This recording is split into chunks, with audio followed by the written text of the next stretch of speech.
the theme of this year's Thomo Manno Festival is Cultural Landscapes, Neighbourhoods, and the German Historical Institute in Warsaw, and its branch office in Vilnius that I'm representing here. I'm happy to present a lecture by Professor Eduard Müller and discussion which will be had by Professor Gytis Alexandravicius. And this lecture will offer a possibility to reflect actually on the concept itself, on the concept of neighborhood from a historical perspective. The Warsaw-based German Historical Institute, which was founded in 1993, is actually also could be related with the history of neighborhoods because it was the first institute, German Historical Institute, that was created after the fall of the Iron Curtain, and was related with German-Polish history because Poland was chosen as the country to represent these relations, and the institute was founded in order to promote communication between these two countries and to foster historical transfers. Since the end of 2017 and in the beginning of 2018, the institute in Warsaw has two branches, so the branch in Vilnius and in Prague. And the institute in Vilnius organized different lectures, seminars, and this is also one of the events that we organize in cooperation with Thomo Manno Festival. And before the lecture, I would like to present both speakers so that all of you know who you will spend the afternoon today. So I will start with Professor Eduard Müller, who is a professor of East, Central and Eastern European history at University of Münster. From 1995 until 2005, he was the director of the Herder Institute for Historical Research on East and Central Europe in Marburg in Germany. From 2008 and 2013, he was the director of the German Historical Institute in Warsaw. And here it's also important to mention that in 2014, Professor Müller received the Polish Alexander von Humboldt Research Award for his services to German-Polish cooperation. And he was also a guest professor and visiting fellow at St. Anthony's College in Oxford and Wolfson's College in Cambridge, and also a member of the Institute for Advanced Studies in Princeton. So he has a very broad international career as well. And he has published on a broad variety of topics, mostly focusing on medieval and modern European history, East Central European history.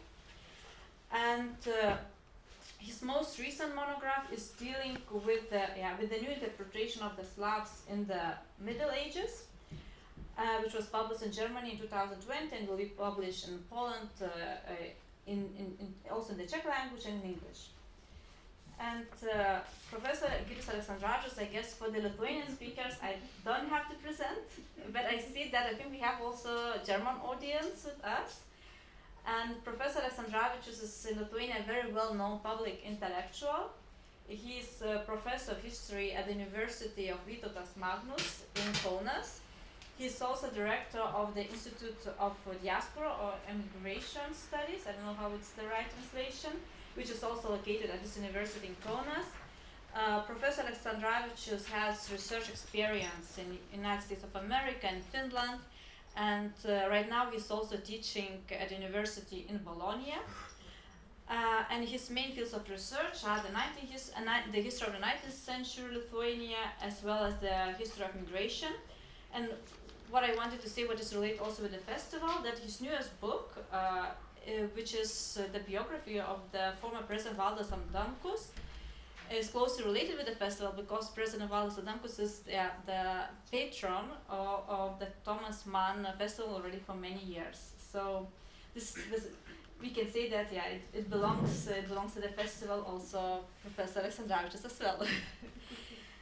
So today's lecture, as you see in the program, is entitled Neighbourhood, a concept to better understand East Central Europe. So in this lecture, Professor Müller will try to ask a question whether the concept neighborhood can be used to better understand the complex history of East Central Europe. And I can give you also a hint that he will also speak about the history of Memeland neighborhoods, and afterwards you can discuss with him and share also your opinions on this topic. So I think I let start the lecture, and then we can proceed also. Or you allow me to say a couple of I knew, of course, I allowed it. What I certainly prefer to say some thanks for being invited to this well-organized Thomas Mann festival, and the organizers really not only invited me but already directed what do I need to do at this table.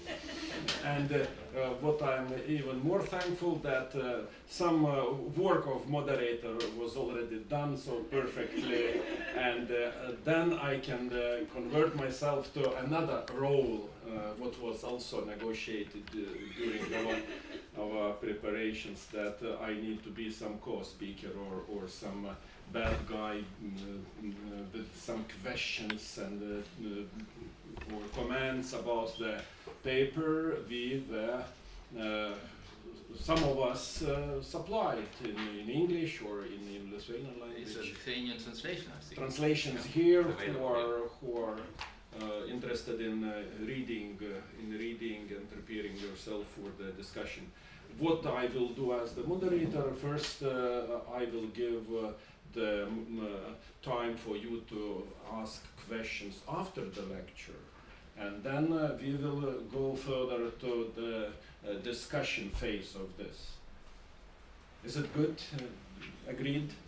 Well, Professor, it's a real pleasure to be the neighbor of yours at this moment, to refresh our academical friendship in this gorgeous place. Yeah, I'm very pleased to be here. It's a great event,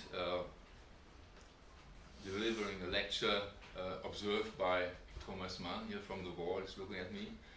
So thank you very much for inviting me, and in fact the motto of this year's Thomas Mann Festival offers a wonderful opportunity to reflect on what neighborhood actually is, or what it has been in the past. For me as a historian, this raises the broader question of whether and how neighborhood, in the sense of a heuristic concept, can contribute to a better understanding of the specific complexities of East Central Europe. The question interests me in particular regarding a book I plan to write about the millennial relationship between Poles and Germans. The question is, can the interaction of German and Polish-speaking people, which is to be portrayed over such a long time and on the diverse levels, be written as a neighborhood history, or more precisely, as a history of neighborhoods? And if so, how does the concept of neighborhood help to better account for the complexities, the multi-layered character and distinctiveness of German-Polish encounters in their respective temporal and spatial contexts, better than other scholarly approaches have done so far? This is the context of my interest in the phenomenon of neighborhood, and against this backdrop I would like to start and tell you over the next 30 minutes, first start giving you some theoretical considerations, and then in the second step I try to test these theoretical explanations in practice with one concrete example. And this will, I hope, show whether and how the concept of neighborhood can lead maybe to deeper insights into this particular in this particular case. Well, neighborhood, as you know, is a universal, self-evident phenomenon. Everyone is a neighbor. Everyone has neighbors. The world is full of neighbors.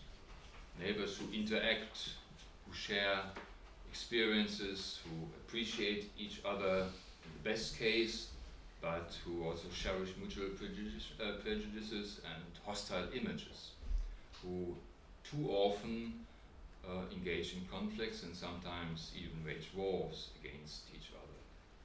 Neighborhood thus triggers at the same time trust and belonging, but also distance and foreignness, if not isolation. It stands equally for the ideal of a peaceful, prosperous community and for the reality of scandalous confrontations. And in this tension, neighborhoods have always played a significant role in social relations. And due to this, they are, of course, an unlimited field of observation. However, neighbors and neighborhood relations, by no means occupy a prominent place in cultural studies today. Wherever neighborhood is discussed as an independent phenomenon, aiming also at approaches to a theory of the neighbor and neighborhood relations, this is done in a somewhat narrow understanding. On the one hand, the concept refers solely to the immediate residential neighborhoods in villages or in towns. On the other hand, the respective studies are mostly related to contemporary conditions and above all to the modern metropolis. Thus, one may ask whether a broader understanding of neighborhood can be defined and then instrumentalized for an innovative historical research. But what might a conceptually broader definition of neighborhood look like, and how could this be made fruitful for research in concrete terms? Well, neighborhood relations are formed through the interplay of usually three factors or dimensions. First, there is the geographical spatial dimension. It is the space that, as long as an individual or a group of people bind themselves to it, inescapably confronts this individual or group with a next door and opposite, with other people one has to get along with, whether one wants to or not. It is the space, not the individual or the human group, that in the first instance establishes neighborhood. And this neighborhood, however, becomes neighborly only when the individuals interacting within the space in question are separated by physical or symbolic markers, be it a threshold, a fence, or a village, city, town, or a region or state, country. Only the physical, sometimes only symbolically marked demarcations of border and the border crossings induced by this border, that is the crossing over into the respective foreign other territory, constitute neighborhood. Secondly, neighborhood is a social phenomenon. The spatial next door and opposite alone does not lead to regular and intense interaction. Only personal relationship can turn residents living side by side into neighbors, can transform the spatial proximity into neighborhood in the sense of a social organization of this proximity. Neighborhood as a social proximity cannot be planned because it is based on processes of social selection. And in fact, in a social sense, people are actually free to be neighbors or not to be neighbors. Therefore, in addition to the physical borders that spatially separate neighbors, there are social and normative borders as further markers of one's own territory. Such a territory then no longer must be exclusively a geographical space. It can also be, on a more abstract level, a social cultural space, for example, social classes or religious confession, a language group or cultural community. Across physical, social, normative boundaries, neighbors form a common space of interaction. Max Weber spoke of a neighborhood community, which comes into being when the next door and the opposite, establish the chronic or ephemeral commonality of a position of interest. In this neighborhood community, neighbors jointly appropriate the shared framework of interaction, develop a mode of getting along with each other, and share in the interplay of proximity and distance a common code related to the framework of living together. Weber called this community action, which he defined, however, as always less intense and in particular discontinuous in comparison to that of the domestic community. He opposes the neighbor community, the community action, and the domestic community. The instability of community action results primarily from the fact that neighbors constantly charge the shared space of interaction first and foremost with their own interests, with their own meanings. They generally pursue their own interests first and do not regard the possibilities of exchange based on mutual trust as their foremost goal from the outset. After all, neighborhood is not least a crucial arena in which people assure themselves of their own identity. It is the neighbor in which the first questionable other is confronted, in whose reflection the possibility opens up, indeed the necessity imposes itself to create an image of oneself and to constantly redefine this oneself, the self. Neighborhood thereby provides the necessary coordinate system for dividing the I and the non-I space, background or for attributions of self and others, with the help of which the mine and non-mine areas are defined and defended. Therefore, neighborhood is a constitutive element of one's own identity, an intermediary social space, an area between one's own as the near, the known, familiar, and thus trustworthy, and the foreign as the other, the distant, often exotically fascinating and also threatening. Whether characterized by sympathy, by hostility, or indifference, neighborhood, thirdly, has a temporal dimension. We have the space, the social dimension, and now thirdly, the temporal dimension. Neighborly interactions are entered into for varying length of time. Sooner or later, they may be terminated or re-established by certain circumstances. However, neighborhood always requires a certain duration. And indeed, neighbors often live next to each other for years or decades, and neighboring nations even for centuries. During this time, the neighbors gain common experiences, form appropriate social behavior, and develop individual emotional ties to their respective neighborhood.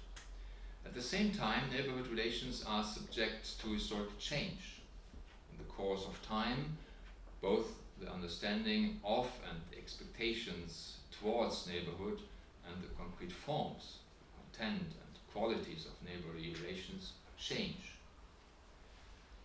Thus, for example, neighborhood in the pre-modern era was evidently much more strongly characterized by ceremonial, ritualized action determined by convention or binding norms. Whereas in the modern era, the neighborhood seems to be determined more by selective individual action.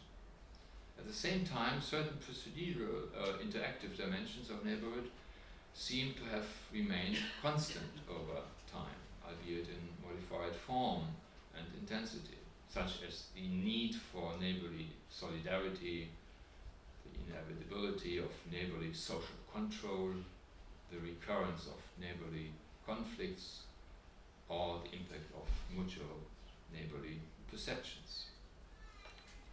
Regarding the characterization of neighbors in terms of content, a twofold differentiation is necessary. On the one hand, we must consider the different spatial levels on which neighborly interactions take place. On the other hand, we have to take into account the different social, cultural fields through which neighborhoods are constituted beyond the geographical spaces. Undoubtedly, the contents and the qualities of neighborhood correlate with the dimensions of the space within which it unfolds. The larger the shared neighborhood space, the higher the degree of abstraction of the neighborly relationship. Neighbors within one house, for example, have probably a closer personal relationship than farm neighbors within a village. And these in turn have a closer relationship than members of a neighboring city, or city districts within one town, one city, who in turn interact far more directly with each other than the inhabitants of neighboring regions, in relation to whom, again, the members of neighboring countries, neighboring states, maintain a much more distant, more mediated relationship. Accordingly, at least four levels of analysis can be distinguished in spatial terms. First, there is the house, which can refer to an individual residential house as well as to a farm or a noble estate, or to a monastery or a factory. Secondly, we have the municipality, and that may be a village, a city district, or an entire town or city. And thirdly, there is the region, and fourthly, the country in the sense of pre-modern dominion or a modern state. On the last of these four spatial levels, at the latest, ethno-linguistic differences between neighbors usually bring into a further dimension of neighborhood, the second, the social, cultural differences. However, this differentiation is by no means limited to neighborhood relations on the highest level, on the level of states. It can also shape neighborhood, of course, at any other of the mentioned levels, spatial levels. Just as neighborhoods at any spatial level can also be determined by the coexistence of different denominations or different customs, languages or dialects or everyday cultures. And on each of the spatial and the social cultural levels mentioned, neighborhood relations come into play very differently. And thus, each of these levels represent an intriguing field of research in its own.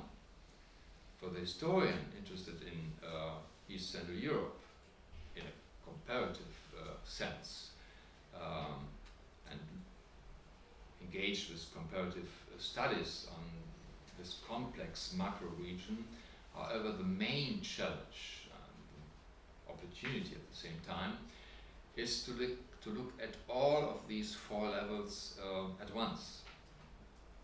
Thus, the challenge is to look at all these levels at once and to understand and show them as articulations of a large common space of highly differentiated neighborhood interaction. And East Central Europe lends itself to this as a prime location, for hardly any other European area has been for centuries on all levels mentioned above shaped in such an intense, multilingual, intercultural, interconfessional, interethnic entanglement way. It's perceived a space full of multilingual, intercultural, interconfessional entanglements, and thus which macro region, if not East Central Europe, could be the region where this concept of neighborhood may be better tested. And this requires, however, yet another definitional distinction. As highlighted above, neighborhood is defined by physical and symbolic boundaries. And where such boundaries do not exist or ceased to exist, there is no neighborhood any longer. As soon as an individual enters the neighbor's family, for example, or community joins the neighborly living environment, a neighborhood culture merges into another language or culture and is completely absorbed in it, he or she loses the status of neighbor. He or she is then no longer the other from next door, the stranger familiar from opposite, but has become a part of one's own, has thus, one may say, evaporated as a neighbor. Neighborhood dissolves through assimilation or is dissolved in a new community, possibly in a transcultural or transnational hybridity. As a result, in any event, as a result of transfers and assimilation, the actors in such spaces no longer face each other as neighbors and thus no longer form a neighborhood community. From a neighborhood history, they and their hybrid communities are thus to be excluded. Well, so much for the history, for the theory. I hope it was not too complex, and I will now try to show you what does this mean for empirical historical research. What can neighborhood history look like that is based on theoretical premises such as presented? I want to explore this question using a historical context you are probably familiar with, namely the Memel region in the first half of the 20th century. The approximately 2,600 square kilometer large cultural landscape north of the Memel belonged as the northern tip of the province of Eastern Prussia to the German Reich until the beginning of the year 1920, and then was incorporated into the Soviet Union in 1945 as part of the Lithuanian Soviet Socialist Republic. And for the quarter century between these two Caesuras, it had as Memeland or Klaipėdos kraštas a special constitutional status. What neighborly divided spaces can be observed for this particular area inhabited by German and Lithuanian speaking, by Lutheran, Jewish and Catholic, by urban and rural population? What social interactions, or to be more precise, what forms of neighborly community actions and neighborly conflicts took place in these neighborhoods and shaped the history of this Memel region between 1920 and 1945. Well, if we consider the spatial levels on which the inhabitants of the Memel region faced each other with their own territories, their eye spaces and the identities tied to them, we must first mention the state neighborhood of Lithuania and Germany along the East Prussian state border, which was established in 1919. And this border was contested between Smalininkai and Nida and was moved to the southwest in 1923, as you know, in favor of Lithuania, and then to the northeast in 1939 in favor of Germany. And this turned the Memeland into a contested neighborhood between two states, in which, however, the immediate neighbors on both sides of the Memel were initially obviously less confrontational than the two capitals, Berlin and Kaunas. The state neighborhood was initially characterized by an anti-Polish community of interests. For both governments were united in their efforts to prevent a Polish takeover of Memel, even if only by turning the city, Memel, Klaipėda, and the region around it into a free state according to the model of Gdansk. In this respect, the Memel region was not yet an open bone of contention to commerce in Berlin in the 20s, in the 1920s. Rather, efforts to use the area's transport and economic resources for common trade interests converged here. And it was then not only until the 1930s that both sides made a decisive effort to integrate the Memel region into their respective own states. And this led to fierce political disputes on the level of state neighborhood, but of course also had a massive impact on everyday neighborly relations within the Memel region. This brings us another second spatial level of the Memelland neighborly relations into view, namely the region. In 1925, most of its inhabitants of the Memelland, still lived in the countryside. Only approximately 29% were city dwellers. In 1939, were already 34. The space divided between the city and the countryside, the villages, was at the same time a space divided to a large extent between German-speaking and Lithuanian-speaking neighbors. The so-called Prussian Lithuanians on the one hand and the Germans on the other. Neighborly community action has, however, rarely been lively between these two groups. There was hardly any social contact or common ground between the German bourgeoisie and the rural population of Lithuania Minor. In my own family, among neighbors and friends, I don't remember anyone who except for picking berries and mushrooms, was driven out into the countryside. Reads the memoirs of Dietmar Willeweit, a legal historian born in Memel in 1936.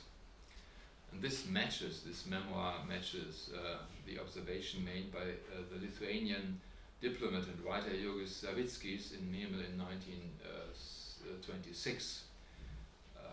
I quote, "If I prick up my ears, I sometimes manage to spot one Lithuanian speaker among hundreds of people. Otherwise, in terms of clothing and hats, appearance and language, the crowd seems completely German. At the landing stage, I discover a real Lithuanian who has just come from the country. Although it is summer and hot, he wears a great coat, over it a warm floor-length woolen cape and heavy shoes on his feet. The people of Klaipėda look at this grey appearance, the Lithuanian farmer, and cannot help but be amazed. The grey farmer also looks at the so-called people who undoubtedly strike him as infinitely strange with their urban habits." Unquote. The fact that the farmer nevertheless visited the city and citizens went to the countryside shows that regardless of any cultural demarcations and constant interactions naturally took place. The nature of these, the mutual influences associated with them, and how their everyday pragmatism often ran counter to the officially prescribed national, cultural and linguistic political behavior can perhaps be elucidated in more detail with the concept, or with help of the concept of neighborhood. That's a thesis which I haven't proven yet, and which I won't prove with the example of the Memelland. And it's just a suggestion. Maybe somebody here in the vicinity in the research community will take over this idea, and I would be very interested of what you think of this idea. I just tested it, and I have to admit that I'm not an expert on the Memelland, so very curious what your reaction will be on my talk. Well, we have spoken about the abstract state level, spatial level, neighborhood between the states, Lithuania and Germany, on the level of the region, and now looking at the level below the region. The closer look needs to be taken on this level, on this third level of neighborly relations in the mainland, and this is the individual settlement. In this context, the village and the city are to be distinguished as quite different neighborhood spaces, whereas the village was rather a homogeneous space of interaction in which neighborly relations largely took place on, I would suggest, on equal social and cultural footing. The town, especially the main town, Klaipėda, Lemel, was characterized by greater diversity in that its traditional German cultural homogeneity was broken up in the 1920s and 30s by massive Great Lithuanian and Jewish immigration. Klaipėda grew from just under 21,000 inhabitants in 1918 to more than 50,000 in 1939. Thus, the German neighborhoods within the city of Klaipėda were complemented by a new German Great Lithuanian neighborhood and by an intensified German Jewish neighborhood. In contrast, German Prussian or minor Lithuanian neighborhoods in the urban milieu were for the most part hardly noticeable, as the new citizens of Prussian Lithuanian background were mostly concerned with rapid assimilation into the German cultural bourgeoisie. In any case, the government encounters hope that the influx of the greater Lithuanian would win the people from Lithuania Minor over to the national Lithuanian cause was not fulfilled.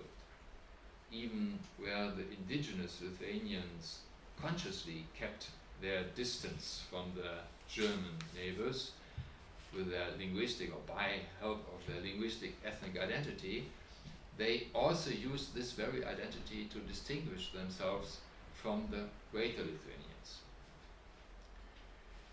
Especially in the city's economic life, the 6,000 to 7,000 Jews of Klaipėda were a significant factor. Of the 471 shops in the city in 1931, 25% were Jewish owned. Of the 151 industrial enterprises, it was 20 which were in Jewish hands. And 330 businesses owned by Jews in 1939 employed 70% of the city's workforce. This brings us to the fourth spatial level of mainland neighborhood relations, the individual building, residential buildings or factories, as I mentioned, or schools. All these individual buildings were also spaces of shared neighbors, for which it is worth asking about the interactions that took place in them, about the forms of neighborly community action realized in them, or about cases of identity determined segregation. The fact that such questioning usually encounters, in this particular case, looking at single buildings, encounters considerable source problems, should not make it seem unpromising from the outset. What did it mean? That's the question in terms of everyday neighborly relations. If, for example, in 1934, 658 of the 713 employees in one old established cellulose and paper factory were autochthonous Mainlander, German or minor Lithuanians, while in one of the numerous newly founded textile factories, 299 of 385 workers had immigrated from Greater Lithuania shortly before. And what was neighborhood like in a residential building when, as Dietmar Willeweit recalls, the newly built, quite large modern house with about 12 flats in which his family lived was rented out partly to Christians, partly to Jews? Did people in this or other houses until March 1939 live actually so peacefully and amicable next door as to each other as Willowite describes. That this neighborhood soon turned into persecution and even into murder is well known. The fact that former residential neighbors who lived in one building together also face each other, or could face each other in this very situation as murderers and victims, is probably still too rarely described. The very attempt to record the history of the Memeland neighborhoods on the 4 spatial levels mentioned above and to describe them adequately in a composite view of all these 4 levels together represents, as you easily can discern and understand, a major methodological, conceptual, and also a great challenge in terms of how to narrate this sort of history. And this task is further complicated if, in addition to the spatial levels on which I was talking, one takes into closer look also the various social dimensions of neighborly interaction. This results in further levels on which neighborly community action and confrontational separation from one another can be observed. And if one looks at, for example, the denominational conditions, it becomes apparent that the Protestant Lutheran religion united the German and the minor Lithuanians, people of the Memeland, and made them neighbors of the immigrant Catholic Lithuanians and the Jewish people of the Memeland. The fact that the Protestant Church succeeded in winning over its faithful and clergy almost unanimously for a close link with the German Mother Church further shows that confessional commonality could also lead to political commonality. And significantly, the Catholic Lithuanians called the minor Lithuanian Lutherans prosi, thus identifying their other denominational but linguistically and ethnically related neighbors as other national neighbors as well. The fact that they perceived them as Prussians was also because the minor Lithuanians, in addition to their particular minor Lithuanian dialect, which certainly distinguished them from the greater Lithuanians, also consistently spoke German. They were mainly bilingual, while the greater Lithuanians who had moved there rarely spoke German. The latter organized themselves in national Lithuanian institutions and propagated a persuasive Lithuanization of the society of the Memeland. And the result was a political neighborhood confrontation between Memelander in the sense of Germans and minor Lithuanians on the one hand, and greater Lithuanians and the Lithuanian government in Kaunas on the other. The population joined the parallel organizations established to enforce the respective national political interests according to political views, but not primarily according to the linguistic points of view. And thus, in none of the 6, for example, elections of the Landtag, the state parliament here in the region, held between 1925 and 1938, did the proportion of votes for German parties fall below 80%, even though only about 42% of those eligible to vote described themselves as Germans, while 24 as minor Lithuanians and 27 as Lithuanians. Well, these brief, only very sketchy brief hints already show that denominational, social, political and linguistic, cultural dimensions of neighborly interaction considerably complicate the complex matrix that result from the various spatial levels of Memeland neighborly relations. However, my reflections, which are of course inevitably very, very cursory in this context, in the context of this lecture, this talk, may also have shown that it may be worth illuminating the history of the Memeland, but not only, of course, the history of this region, but also the whole macro region of East Central Europe from the specific perspective of the universal phenomenon of neighborhood. And if we look at the cultural landscapes to which this year's Thomas Mann Festival is dedicated, with the concept of neighborhood, a large spectrum, in fact, of diverse community constellations of complex interaction and often peaceful and friendly, but all too often also conflict-ridden coexistence, cooperation, and opposition of very different social groups indeed opens up.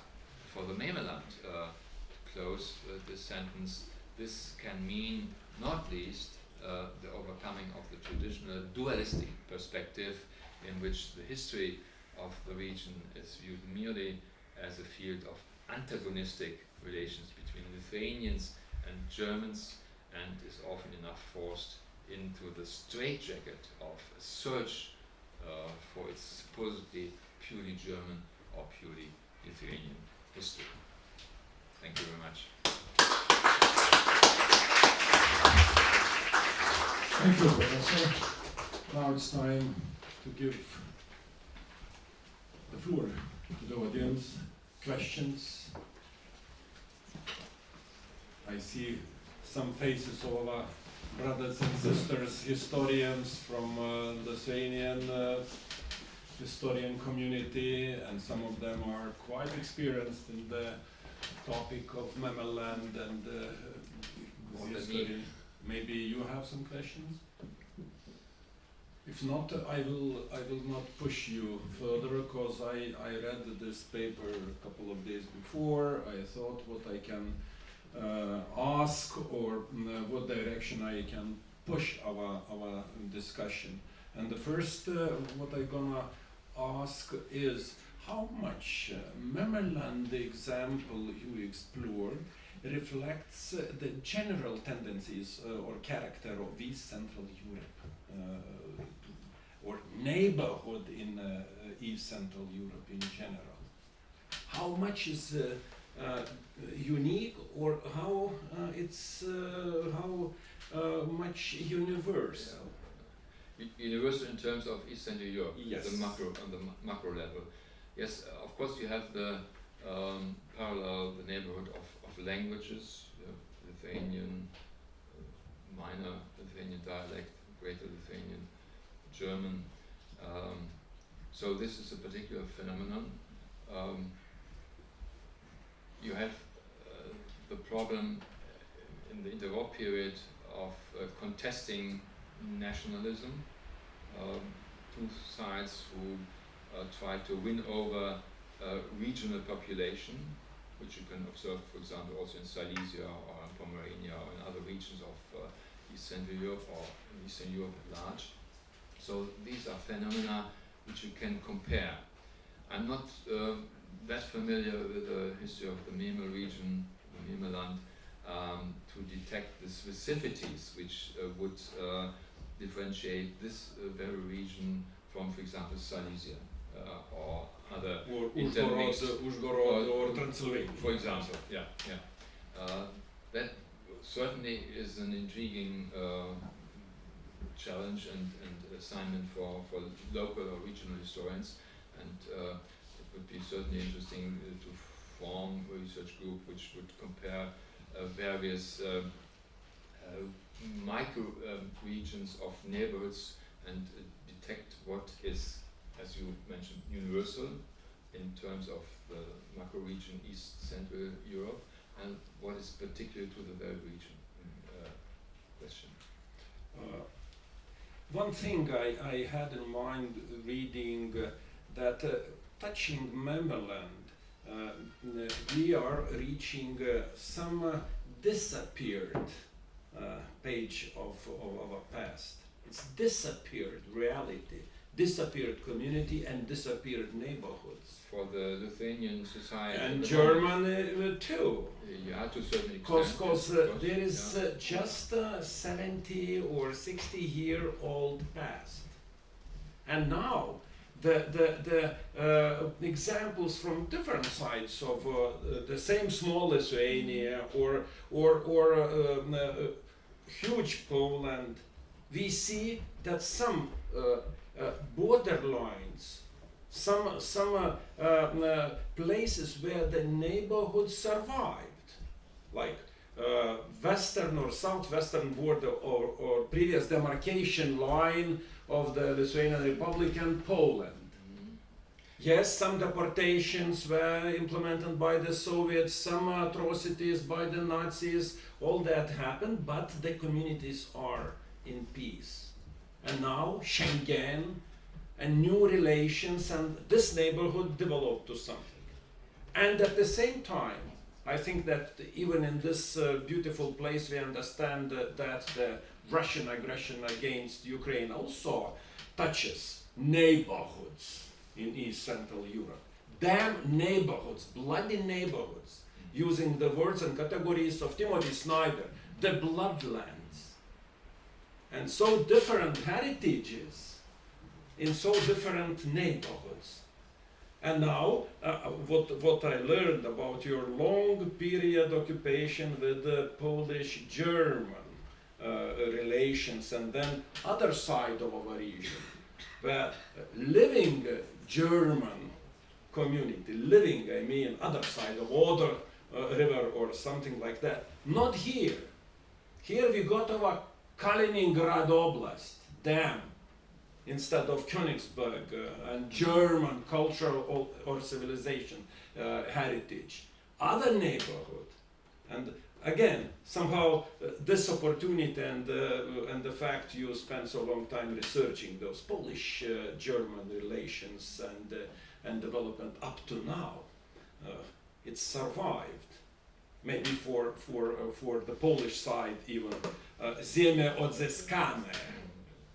Changed landscape, changed communities, changed people, and then how do they perceive new neighborhood? How do they remember previous neighborhoods?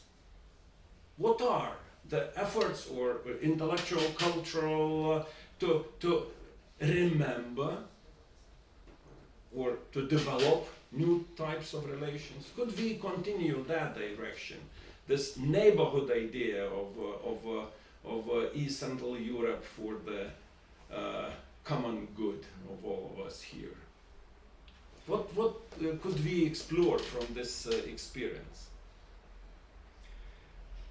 The difference, as far as I can understand, is that in the German-Polish case, we have a 1,000-year-long sort of neighborhood, changing neighborhood of interaction.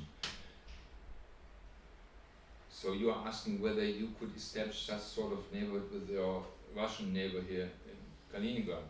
Or just asking how are seen the differences in those neighborhood relations or storytellings, narrations, living on the other line, Polish-German side.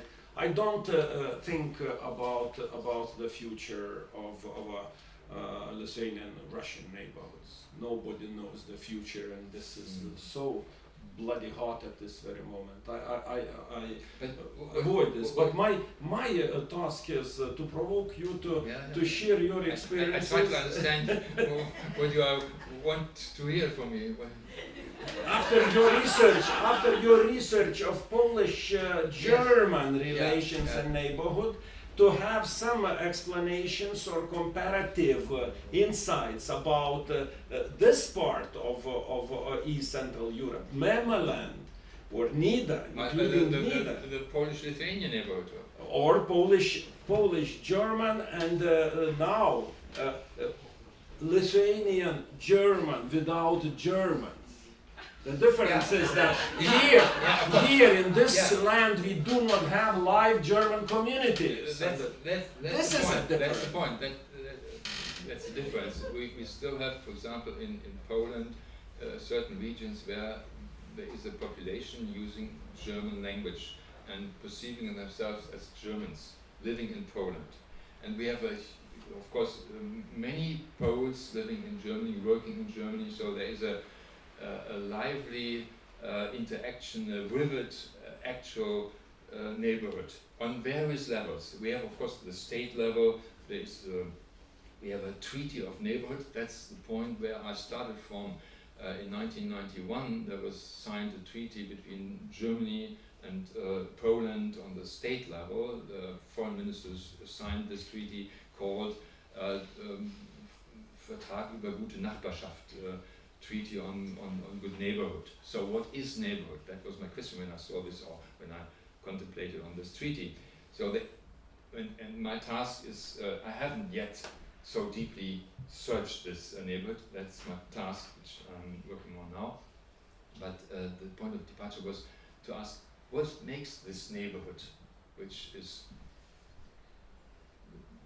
this treaty is talking about, but not defining it, of course. It's a diplomatic paper, so there's no need to scholarly define what is neighborhood, but the historian who's scholarly working on this topic has to define it in terms of theory, concept, method. So I will do that. But we have this neighborhood on various levels. But here in Nieder and Neighbour region, you have lost this neighborhood. Yes. Yeah? There aren't any Germans, or at least very, very few, maybe some tourists, maybe some Thomas Mann Festival. Enthusiasts who are organizing Thomas Mann Festival and living here for some decades already, very familiar with the place and representing, of course, in a way, also a German approach and a sort of German-Lithuanian neighborhood, but on a very, very small level. So it's not comparable simply. Yeah, to compare doesn't mean to try to prove it's equal or just balanced. Sitting here, I think that we are still in Manna land in some respect, and different people around would have different perceptions of this. German, Lithuanian. But yesterday we started developing this topic. When I compare Polish cultural initiatives or some mental turns in the lands Novo-Odzyskanych, Breslau, Wrocław, we could trace some tendencies when Polish literature, Polish history, anthropology somehow digs deeper and discovers German identity in the past and includes that part of old story to Polish heritage. Except Nida, where Thomas Mann made somehow,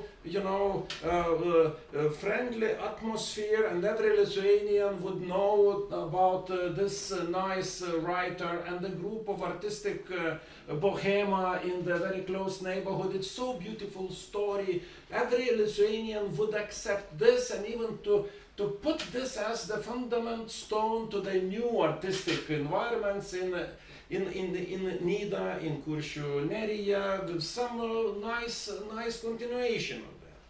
When we speak about Memel or about Klaipėda, usually Lithuanians are still based on the narration from the late 60s, exceptionally on Lithuanian side of the history of that place. Ieva Simonaitytė or other official popular authors, we are basing our understanding of the Memeland. Germans are excluded from that past. No books, no novels written where German would be a hero.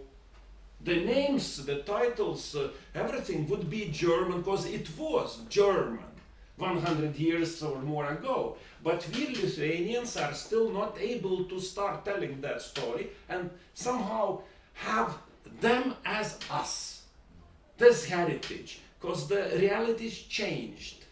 And this is a known fact for you. we yesterday touched my lovely Polish detective story author Marek Krajewski, the 24 volumes of written about in that about Wrocław area in the past, and German past included full time and full core. And you said German translations are well known in Germany of the same author, and again it's some sort rediscovered neighborhood. Don't you think it's... Yes, but as you know, also in Wrocław, Poland, this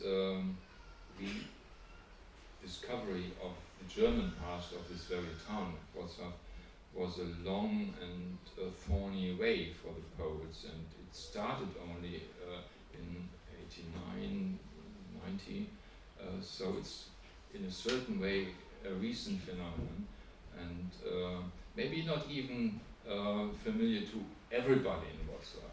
It's certainly a huge part of the population which has made its peace with the German past. But it was a process. It was not present right after 1945, of course. It was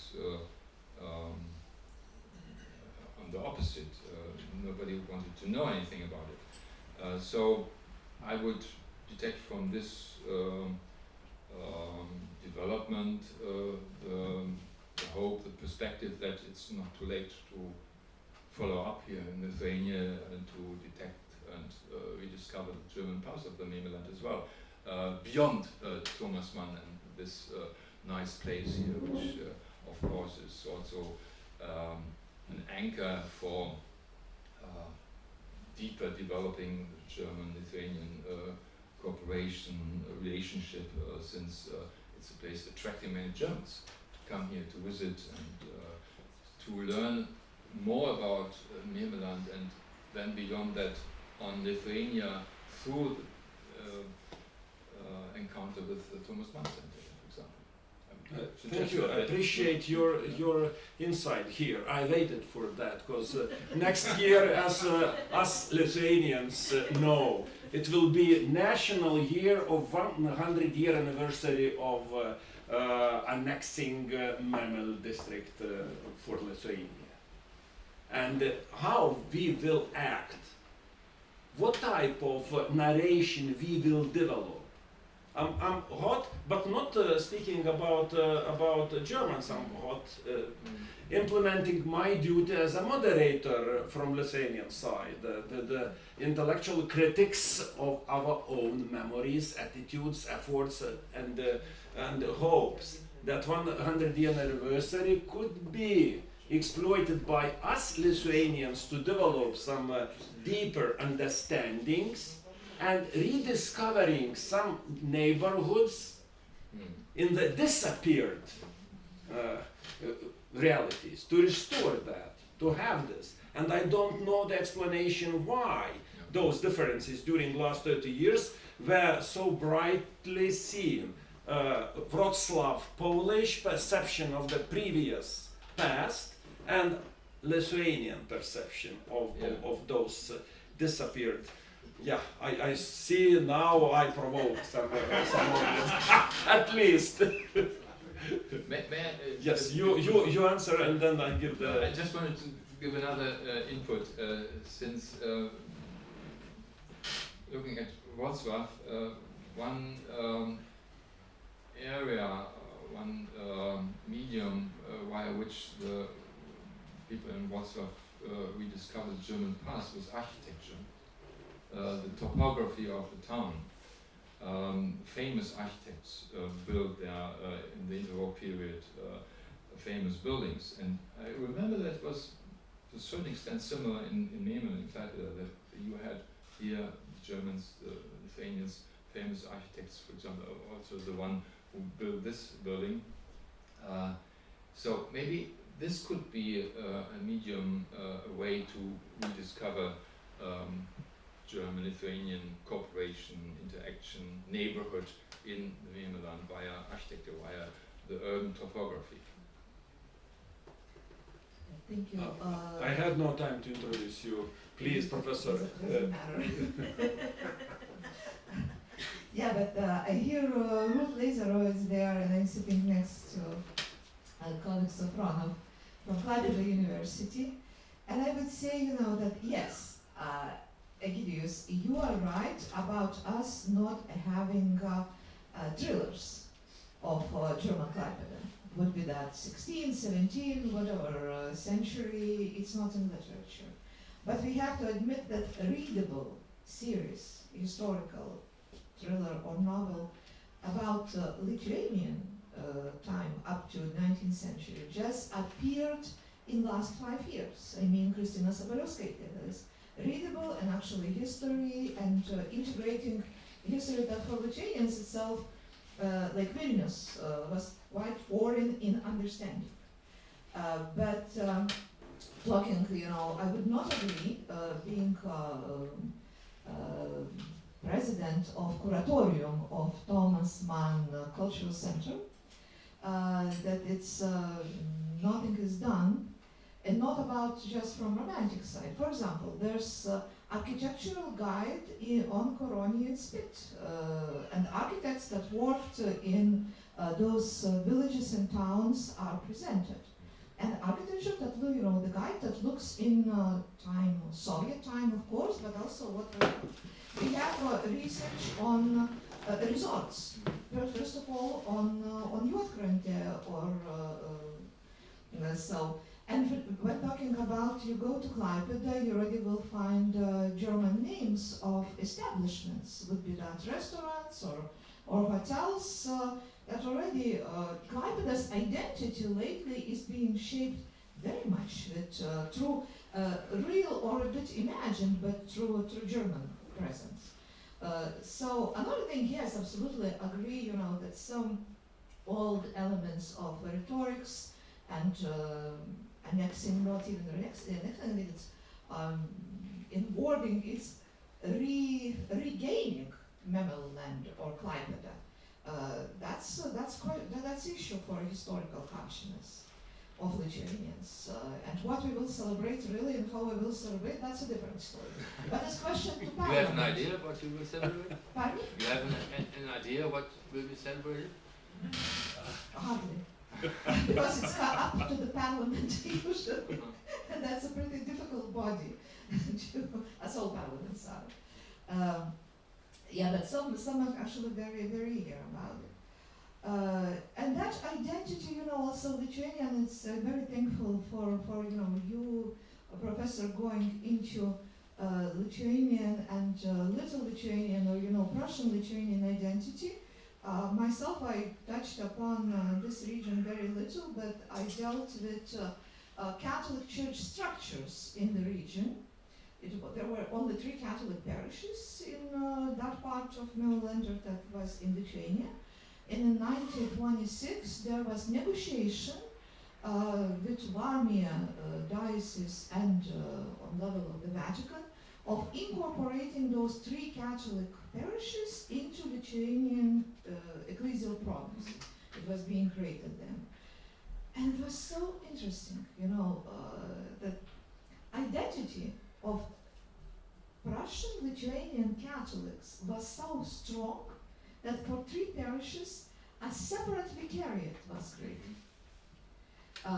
That still exists legally up to now.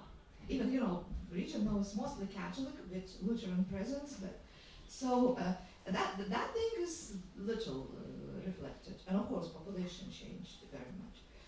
But I wouldn't say that no, there is rediscovery of neighborhood changed, but memory of that neighborhood, and it's certainly, I would say, as historian of culture, there is even nostalgic memory of what's been and disappeared. And Lithuanians still, I think still, even we have that amaze what city Klaipėda was.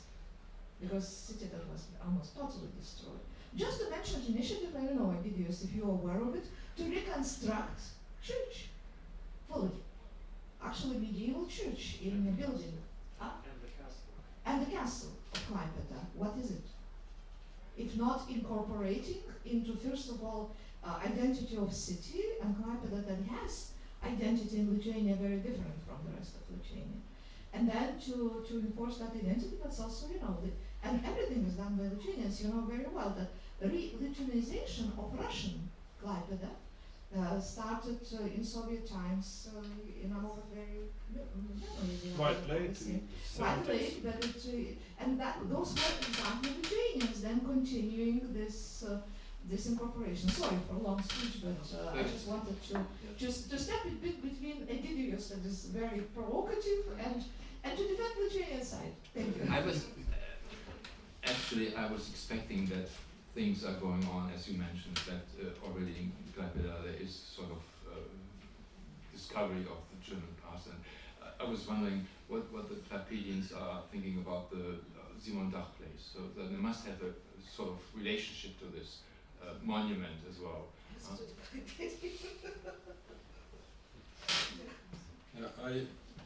I think that here could be mentioned very significant word, neighbors, or the neighbors, and it was a title of one book by Jan Gross, The Neighbors, Žodžio.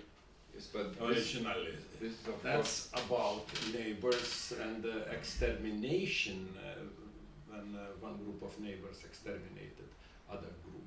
You mentioned more pleasant ways of disappearing neighborhood. Say, if we assimilate smaller group, they disappear as the neighbors. They become us.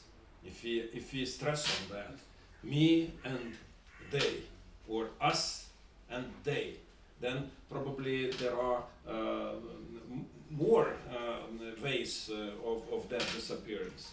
Assimilation or integration, civic or cultural, whatever. But in East Central Europe, the memories are still damaged and traumatized by the fact that the majority of the cases of disappearance were or deportation or extermination. Many neighborhoods disappeared this way. And Jan Gross with Sąsiedį, Jedwabna pushed the Polish research historiography towards discovering that shady or bloody side of the past of Polish history. We in Lithuania probably here achieved more in exploring that sad part, and maybe for Lithuanians it was not so shocking fact about our participation, joining Nazis, collaborating, doing many bad deeds, and helping the others to disappear. And what I think that probably as the historians we could return back to more safe field of our knowledge, because we can speak about changes of the concept of neighborhood or feeling of neighborhood in the pre-industrial time, when the centuries passed and ethno-confessional groups and some ethnic small entities survived during the centuries, somehow depending on each other, somehow avoiding any special efforts to assimilate. They needed the different. And now for our East Central European identity, some sort of perception of the diversity. Coexistence of diversity. It's the most needed thing. That the neighborhood somehow implies that we should stress on that. Diversity, coexistence. Dialects, different languages, and some means to coexist in the era of internet, Facebook, and damn Russian war in Ukraine. I can't avoid this because somehow we can pass aside it, but I think that it will also make some new neighborhoods. can you comment this or I mean continue? Yeah. Should I deserve this? No, what I can add to this is that, of course, the fact that good neighbors at a certain point turn into bad neighbors is still a great puzzle and is a very crucial part of a neighborhood history.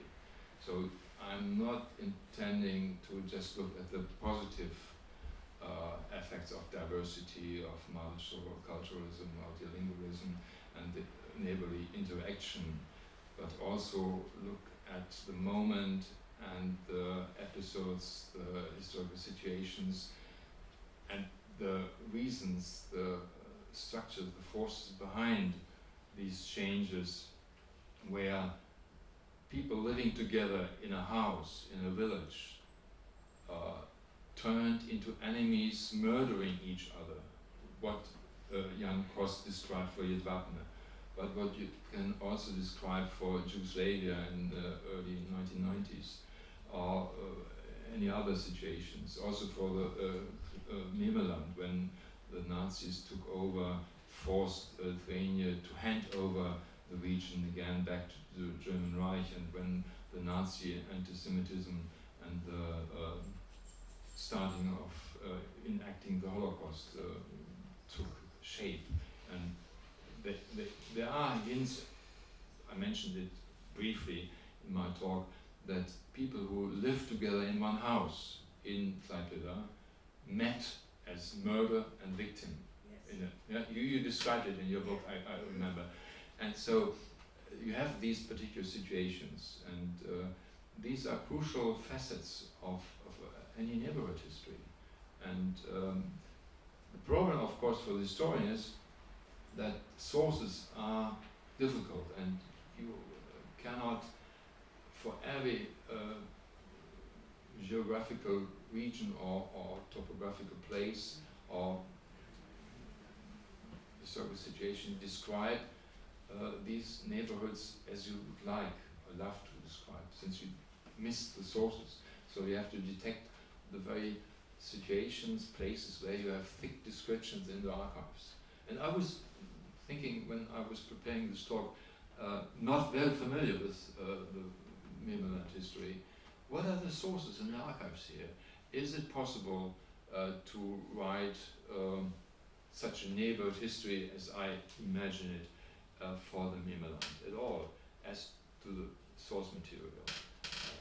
That would be a question to any one of you who is familiar with the situation in the archives here. Thank you. But maybe the last insight, because we got 10 promised minutes for us.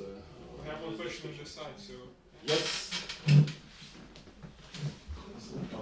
Not a question, but a remark, Mr. Müller, of my family. My grandfather and my grandmother grew up in the early 1930s in Nuremberg in the same house. So it was a building for 8 families, and both families lived on the first and on the 4th floor. But my grandfather and my grandmother never met in this house. They were introduced in the carnival season in 1936, so in February 1936 in Munich, by a common friend who was for sure that both didn't knew each other, and he was right. So that was the situation in Germany, in Nuremberg, in the 1930s. You were living in the same house, but you had no contact to your neighbors, and to be honest, both families were Catholic. Yeah. Indeed, very interesting. But this happens, of course. Yeah. And that was the normal situation. The friend was for sure that that they didn't know each other after 6 years living in the same house. Can I ask a short question? Yes, please. It relates to what the guy just asked. My question is, could you please define the concept?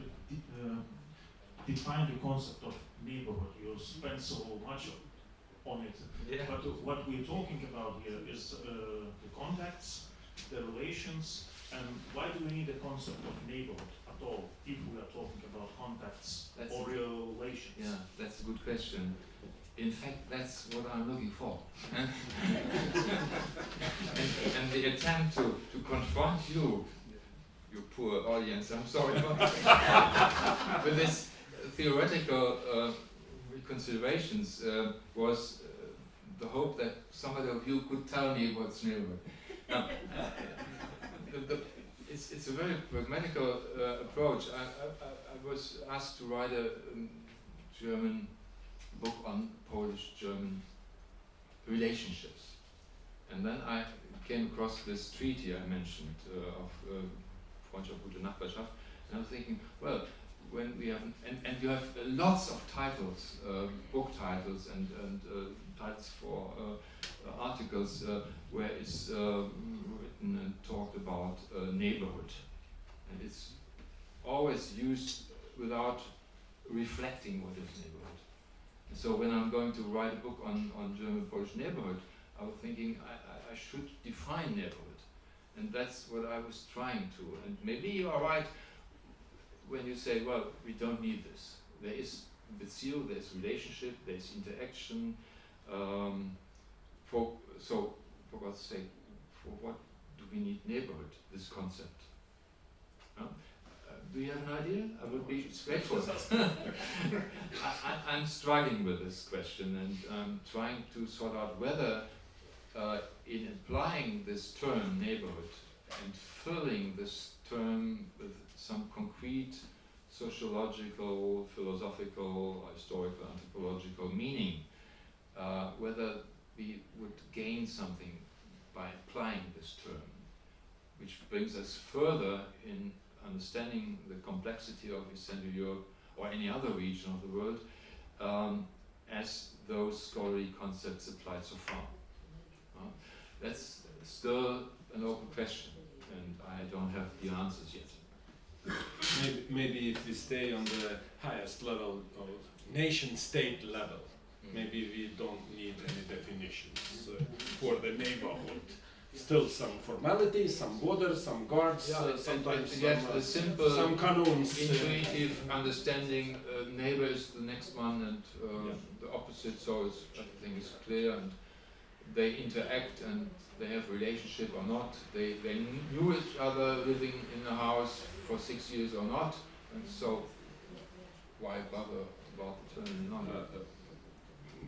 Approaching to the end of this discussion, I just remember one interesting, related to our topic today, debate in Krakow, maybe 12 or 14 years ago, and it was the panel discussion about the images of the neighbors in each of the countries of East Central Europe, and some Czechs, Slovaks, German, Polish, and a couple of token guys from Latvia and Lithuania participated. And I remember one episode with the frank smile and the Czech participant moves.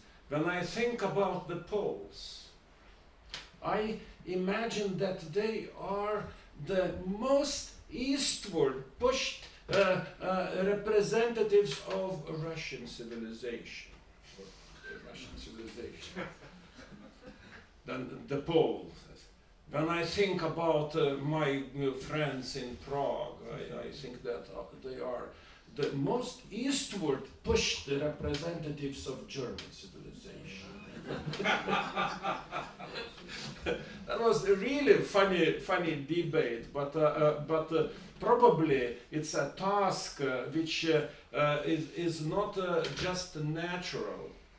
We have some duties, people who are researching, writing, debating, teaching, exposing, creating memorials or museums to do something about that. Always trying consciously to develop some noble forms of that neighborhood. Because some other natural ones, sometimes they are defined or by geopolitics, sometimes by brutal authorities, sometimes by brutal free market.